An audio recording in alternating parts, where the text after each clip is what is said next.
Hello friends, আজকে আমি চলে এসেছি রান্নাঘরে। আজকে পিসি একটা রান্না করে দেখাবে, তাই জন্য। তো এটা হচ্ছে ভেটকি মাছের কাঁটা, ওটাকে নুন হলুদ মাখিয়ে রাখা হয়েছিল। এখন পিসি ওটাকে ভাজতে দিয়েছে। তো কাঁটাগুলোকে ভালো করে এখানে ভেজে নিচ্ছে। আর এইদিকে আমি সব সবজিগুলো কেটে ধুয়ে টুয়ে সব রেডি করে রেখেছিলাম। তো এখন ভাজা হয়ে গেছে, ওইগুলো তুলে নিয়েছে। নিয়ে এবারে কড়াইয়ের মধ্যে দিয়েছে 5 ফোড়ন আর শুকনো লঙ্কা। ওটাকে দিয়ে ভালো করে নেড়ে নিচ্ছে, কারণ ফোড়নটা যতটা একটু ভাজা ভাজা হবে তত ওর গন্ধটা ভালো হবে। তো এরপরে দিয়ে দেবে সব সবজিগুলো। এখানে আছে বাঁধাকপি, আছে কপির ডাঁটা, আছে আলু, শিম, বেগুন, এই সব রকম সবজি মিক্সড দিয়ে এই মাছের কাঁটা দিয়ে এই চচ্চড়িটা পিসি বানায়।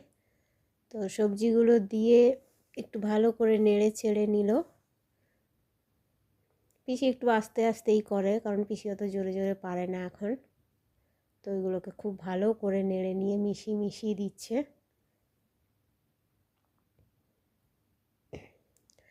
এবারে সাইড দিয়ে বৌদি একটু মশলা দিয়ে দিল, জিরে, ধনে, হলুদ আর লঙ্কার গুঁড়ো, আর নুন তো দিয়েছে। তো এটাকে খুব ভালো করে পিসি মিশিয়ে নিল, উল্টে পাল্টে একদম, মানে যাতে সবজির মধ্যে সব মশলাগুলো ঢুকে যায়।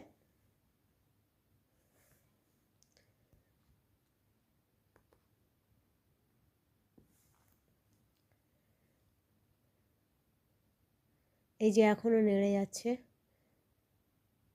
তো এর মধ্যে অল্প একটু জল দিয়ে দিচ্ছে, কারণ ওগুলো সব সেদ্ধ হবে ভালো করে। তো জলটা দেওয়ার পর আর একবার ভালো করে মিশিয়ে নিচ্ছে।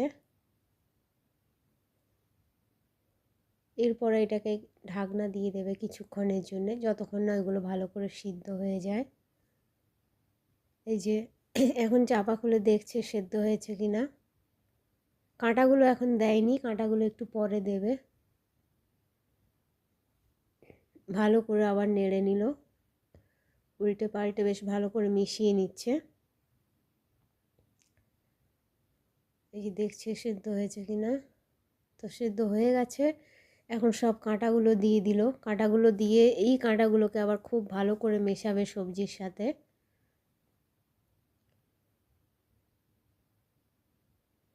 আস্তে আস্তে করে সব মিশিয়ে নিচ্ছে। তো মেশানো হয়ে গেছে, তারপরে জলটা অনেকটা টেনে গেছে, তাই জন্যে এখন নামাবার সময় হয়ে গেছে। প্রায় মানে হয়ে গেছে চচ্চড়িটা। খুব ভালো লাগছে দেখতে। সবাইকে বাই বাই।